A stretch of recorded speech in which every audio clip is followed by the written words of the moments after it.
બધાને જય જય શ્રીમન નારાયણ, જય શ્રી કૃષ્ણ. મિત્રો, હું છું બ્રિજેશ ઉપાધ્યાય. મારા યુટ્યુબ ચેનલની અંદર તમારા બધાનું ફરીવાર એક વખત સ્વાગત કરી રહ્યો છું. તો માત્ર આજે ભક્તો આજે જે વિડીયોની અંદર જે ચર્ચા કરવાના છે પણ ગરુડ પુરાણ વિશે જ આપણે ચર્ચા કરીશું. સાતમા જે અધ્યાય છે, સાતમો અધ્યાય ગરુડ પુરાણની અંદર, એના વિશે આપણે સંપૂર્ણ આ વિડીયોના માધ્યમ દ્વારા જાણકારી મેળવીશું કે સાતમા અધ્યાયની અંદર બભ્રુ વાહન નામનો એક રાજા છે. આ રાજાએ પ્રેતનો ઉદ્ધાર કેવી રીતે કર્યો છે એને એનો સંપૂર્ણ મહિમા છે. બીજો એક મહિમા એવો પણ છે કે પુત્ર પ્રાપ્તિ માટે મનુષ્ય શું કરવું, કેવા ઉપાયો કરવા, એનો પણ મહિમા આ સાતમા અધ્યાયમાં જણાવ્યો છે. અને સુપુત્ર કુલનો ઉદ્ધાર કરે કે ન કરે એનો પણ મહિમા આ સાતમા અધ્યાયની અંદર હું તમને બતાવવાનો છું અને તમને સંપૂર્ણ મહિમા પણ જણાવવાનો છું. તો મિત્રો, વિડીયોમાં અંત સુધી બન્યા રહેજો. વિડીયો પસંદ આવે તો એક વખત વિડીયોને લાઈક કરજો. હું તમારો મિત્ર છું બ્રિજેશ ઉપાધ્યાય. તો વિડીયોની શરૂઆત કરીએ. વિડીયોના શરૂઆતમાં ભગવાન નારાયણને નમસ્કાર કરીએ છીએ.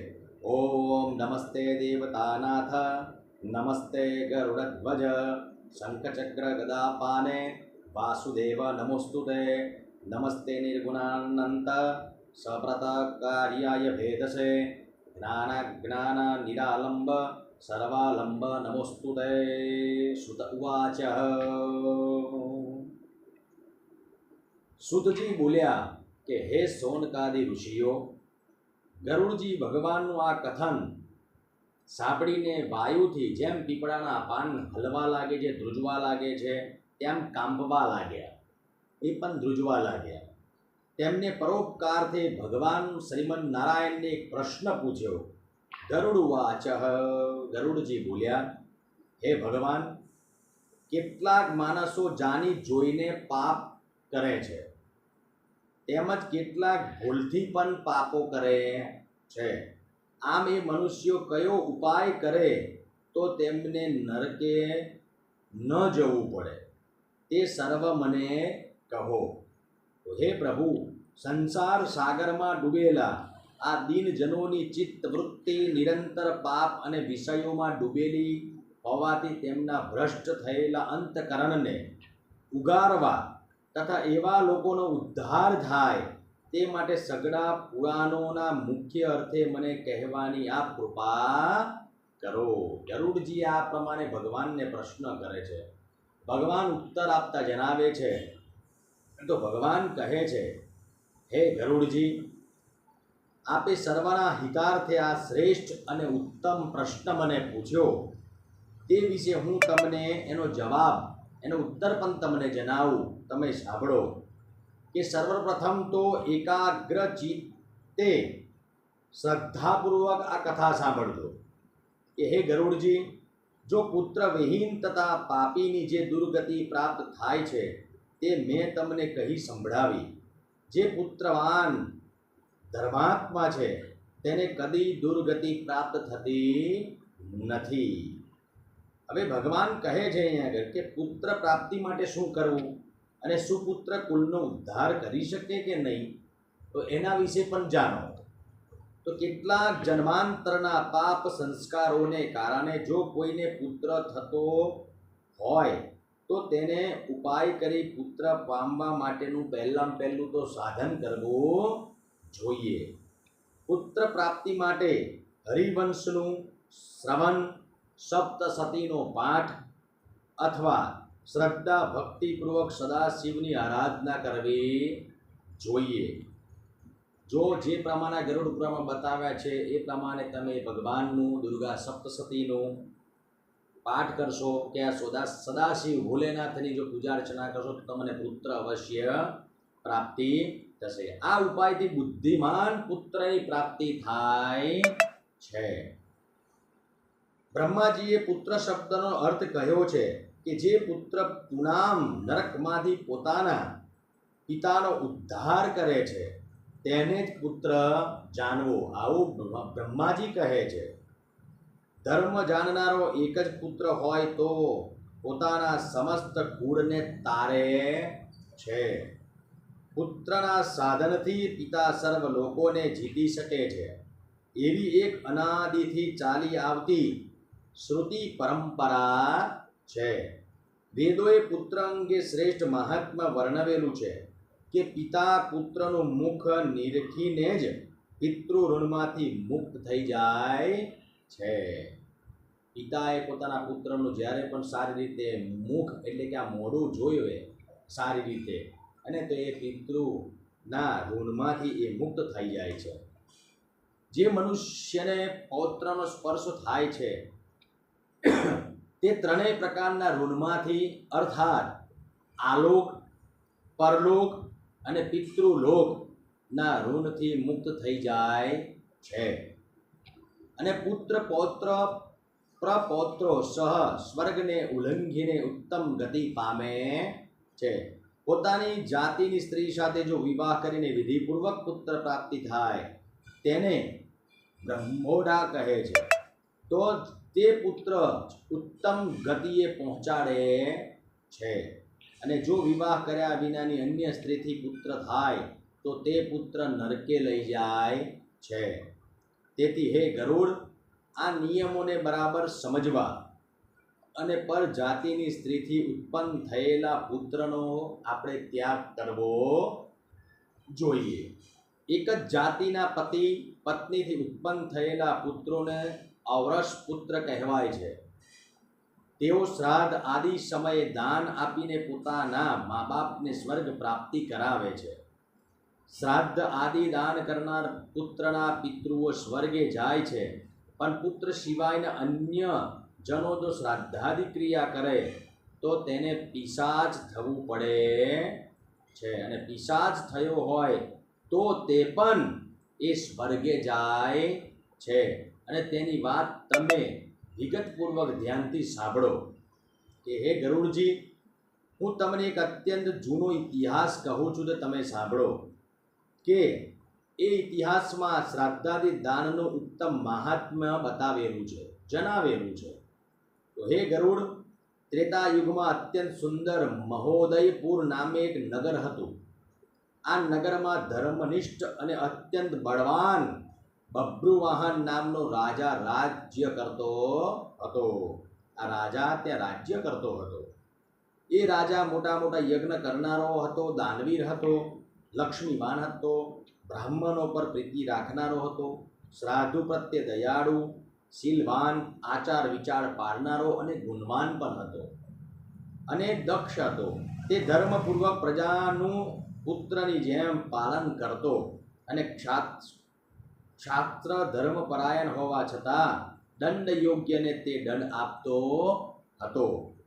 એકવાર એ રાજા પોતાના સૈન્ય સહિત મૃગયા ખેલવા ઘાટ વનમાં ગયો.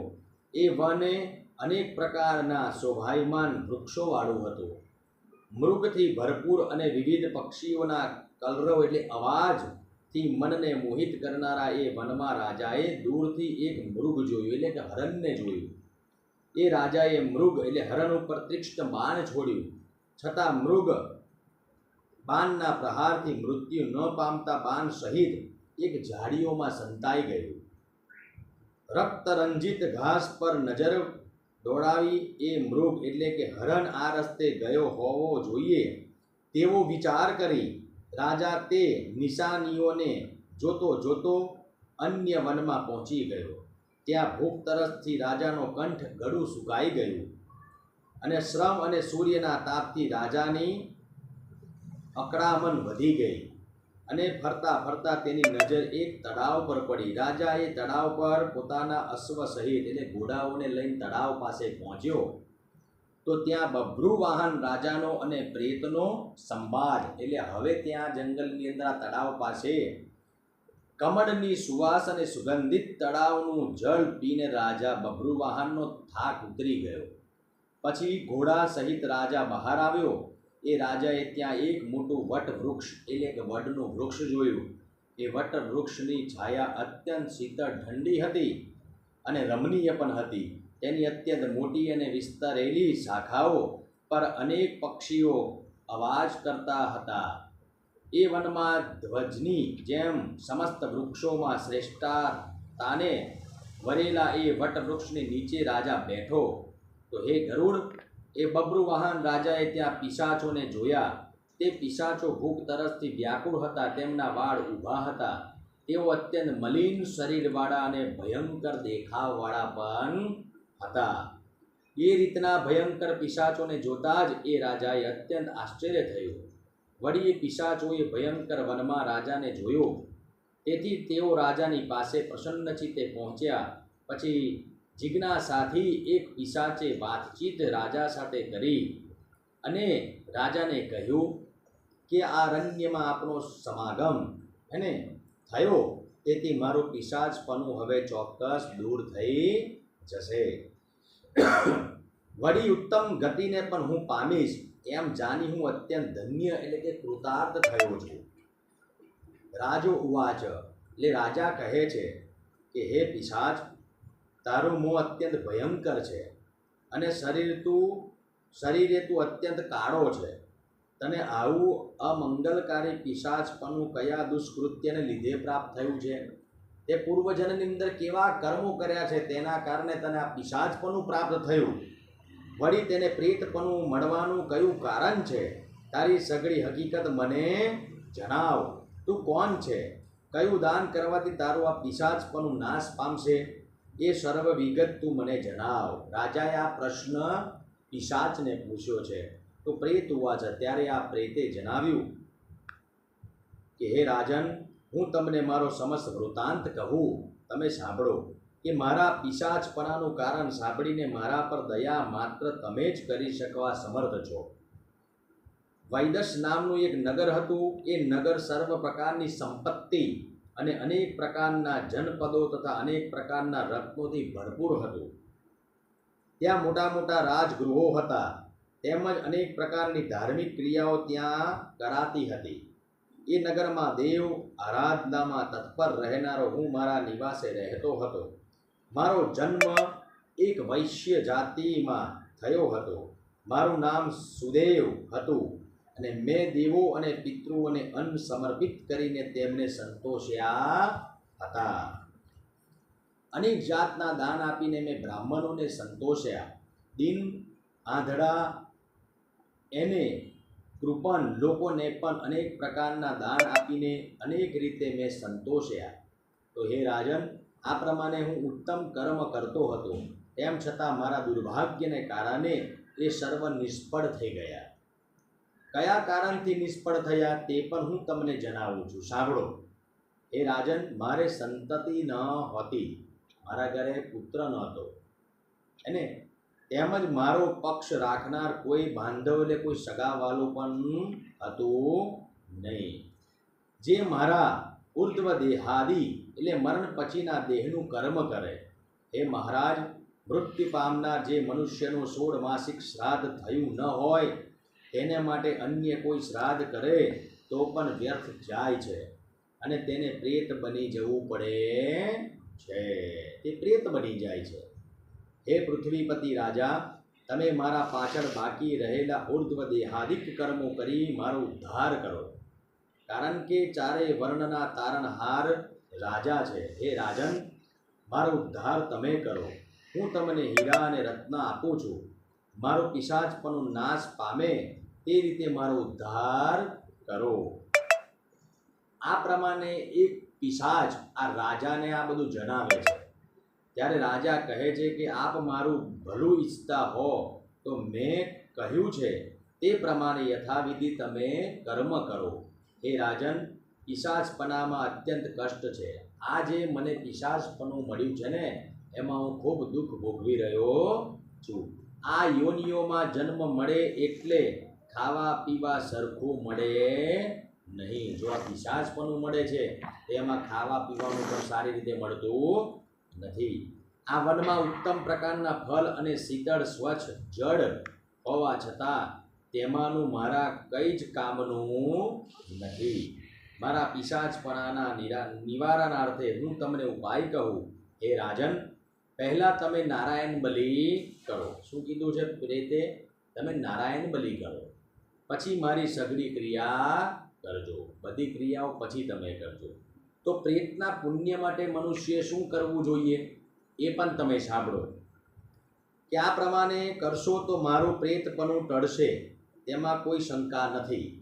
વેદ મંત્રોનું પઠન પાઠન, સ્વધર્મનું આચરણ, દાન અને સર્વ પ્રાણી પર દયા રાખવી, સદશાસ્ત્રોનું શ્રવણ, ભગવાન વિષ્ણુનું પૂજન અને સજ્જનોના સમાગમ આદિ સાધનો પિશાચપણાને નાશ કરનારા કહ્યા છે. પ્રેતપણાનો નાશ કરવા વિષ્ણુ પૂજા કરવામાં આવે છે. તે વિષ્ણુ પૂજા કઈ રીતે કરવી તે વિધિ પણ હું તમને જણાવું છું કે ન્યાયથી હાંસલ કરેલ 32 માસા સોનાની એક લક્ષ્મીનારાયણની પ્રતિમા બનાવવી, એ મૂર્તિને પીળા વસ્ત્રો પહેરાવી, સર્વ પ્રકારના આભૂષણો એમને અર્પણ કરવા અને એમને શણગારવા અને અનેક પ્રકારના સુગંધિત જલથી સ્નાન કરાવી તેનું સ્થાપન કરીને એમની પૂજા કરવી. એ મૂર્તિની પૂર્વ બાજુએ શ્રીધર, દક્ષિણ બાજુએ મધુસૂદન, પશ્ચિમ દિશાની બાજુમાં વામનજી, ઉત્તરની દિશાની અંદર ગદાધરજી અને વચ્ચોવચ પિતામહ અને તથા મહેશ્વર એટલે ભગવાન શિવજી, મહેશ્વરનું સ્થાપન કરી ક્રમાનુસાર ગંધ, અક્ષત, પુષ્પ આદિ ઉપચારોથી જુદી જુદી પૂજા કરવી. પછી તેમની પ્રદક્ષિણા કરીને અગ્નિમાં હોમ કરવો, જેથી સર્વ દેવો તૃપ્ત થાય છે. પછી દૂધ, દહીં અને ઘી વગેરે પદાર્થોથી વિશ્વદેવને આહુતિ તર્પણ આપીને તેમને સંતોષવા. ત્યારબાદ યજમાને સ્વચ્છ મને તત્પરતા પૂર્વક સ્નાન કરીને નારાયણ સમક્ષ ઉર્ધ્વ દેહાદિક ક્રિયાઓ કરવી જોઈએ.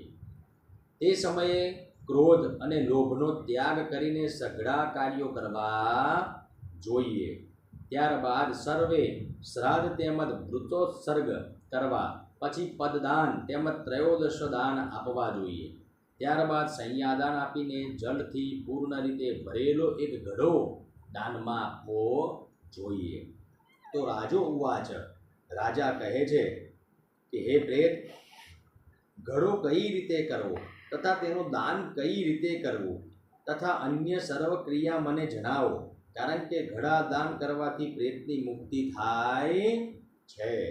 તો પ્રેત ઉવાચ, ત્યારે પ્રેતે કીધું કે હે રાજન, તમે યોગ્ય કહ્યું. હું તેનો ઉત્તર તમને કહું તે તમે સાંભળો કે જલ ભરેલા ઘડાનું દાન કરવાથી જીવ પ્રેતપણામાંથી મુક્તિને પ્રાપ્ત થાય છે. પ્રેતાર્થે જે ઘડા દાન કહ્યું છે તે સર્વ અશુભોનો નાશ કરનાર તેમજ સર્વ લોકોની દુર્ગતિનો નાશ કરનારું છે. સોનાનો ઉત્તમ કળશ બનાવવો જોઈએ. પહેલો તો તેમાં બ્રહ્મા, મહેશજી, વિષ્ણુજી અને અન્ય દેવોને મંત્રોથી આવાહન કરીને તે કલશ ઘી, દૂધ, જલ આદિથી સંપૂર્ણ પૂરેપૂરો ભરીને વરુણ, યમ, કુબેરાદિ લોકપાલની પ્રાર્થના કરતા કરતા બ્રાહ્મણોને સ્થાપન કરાવીની અને વિધિ હું તમને કહું છું તે પણ તમે સાંભળો કે આ પ્રમાણે લોકપાલની પ્રાર્થના કરતા કરતા બ્રાહ્મણને સમર્પિત કરો. આ પ્રમાણે ઘડા દાન કરવાથી અન્ય દાન આપવાનું ફળ મળે છે. એ કલશ ઉપર દેવોની સ્થાપના કરવાની વિધિ પણ તમને કહું, તમે સાંભળો કે એ કલશની મધ્યમાં બ્રહ્માજી, વિષ્ણુ અને શંકર તેમજ એક કુંભના પૂર્વ બાજુના કાંઠલે ઇન્દ્રાદિ લોકપાલનું ક્રમાનુસાર સ્થાપન કરવું જોઈએ. તો હે રાજન, પછી ધૂપ, દીપ, ચંદન, પુષ્પ આદિ ઉપચારોથી એ દેવોનું યથાવિધિ પૂજન કર્યા બાદ ઘી સહિત એ ઘડો બ્રાહ્મણને સમર્પિત એટલે દાનમાં આપવો જોઈએ. એ ઘડા દાન સર્વ દાનોમાં મુખ્ય દાન છે. તે મહાપાપનો નાશ કરનારું છે. પ્રેતપણાનો નાશ કરવા એ દાન શ્રદ્ધાપૂર્વક કરવું જોઈએ. શ્રી ભગવાન વાચ, તો ભગવાન ગરુડજીને કહે છે, હે ગરુડ, તે પ્રમાણે રાજા તે પિશાચ સાથે વાર્તાલાપ કરતો હતો ત્યારે રાજાની સમસ્ત સેના, હાથી, ઘોડા, રથ આદિ ત્યાં આવી પહોંચ્યા. પિશાચ સૈન્યને જોઈ રાજાને રત્નો આપી નમસ્કાર અને પ્રાર્થના કરીને અદૃશ્ય થઈ ગયો. રાજા પણ તે વનમાંથી પોતાના નગરે પહોંચ્યો. ત્યારબાદ પ્રેતે જે પ્રમાણે કહ્યું હતું તે પ્રમાણે તે પિશાચનું ઉર્ધ્વ દેહાદિક કર્મ રાજાએ કર્યું અને તે દાન કર્મના પુણ્યથી તેનું પિશાચ પણ મુક્ત થઈને તેને સ્વર્ગની પ્રાપ્તિ થઈ. તો તો હે ગરુડ, અન્ય કોઈ માર્ગે જનારે શ્રાદ્ધાદિક ક્રિયા કરી અને મરનાર મુક્ત થયો, જો પુત્રાદિક શ્રાદ્ધ કર્મ કર્યા હોય તો મુક્તિ માટે પૂછવાનું જ શું?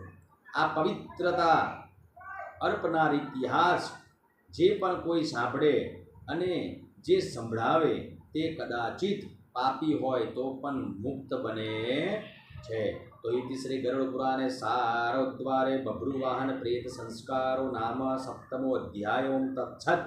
શ્રી કૃષ્ણ કનૈયા લાલ કી જય.